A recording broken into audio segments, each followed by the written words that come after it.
l'association du clergé pentecôtiste et charismatique, APC, au Ghana accuse le parti NPP au pouvoir d'avoir lancé une attaque contre elle et ses dirigeants dans le but de faire taire toute éventuelle critique. De ce constat, l'APC exhorte le gouvernement à mettre un terme à la persécution de l'Église. Dans un communiqué de presse en date du 04 août dernier, l'APC, qui est composé de 670 pasteurs à travers le Ghana, a déclaré que pendant près de 4 ans, l'Église a fait face à une vive opposition de la part de ce gouvernement.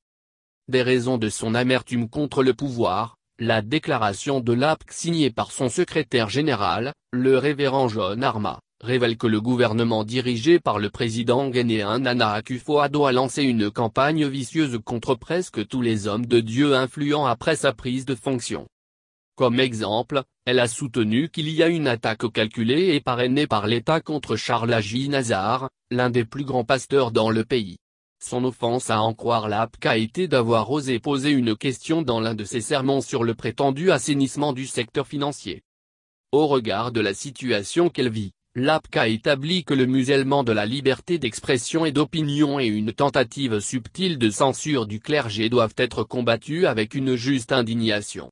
Prétextant des manœuvres visant à salir ses dirigeants, l'APC a assuré que les tactiques du gouvernement pour faire taire l'Église ne réussiront pas et, par conséquent, appelle le gouvernement à mettre fin à la persécution de l'Église. Enfin, à l'adresse de ceux qui s'en tiraient indifférents par rapport à la situation que vit l'APC, le plaignant a cité un prêtre allemand, le pasteur Martin Nimo Trémalier, en ces termes: quand ils sont venus chercher les communistes, je n'ai pas protesté parce que je ne suis pas communiste. Quand ils sont venus chercher les syndicalistes, je n'ai pas protesté parce que je ne suis pas syndicaliste. Et lorsqu'ils sont venus me chercher, il n'y avait plus personne pour protester.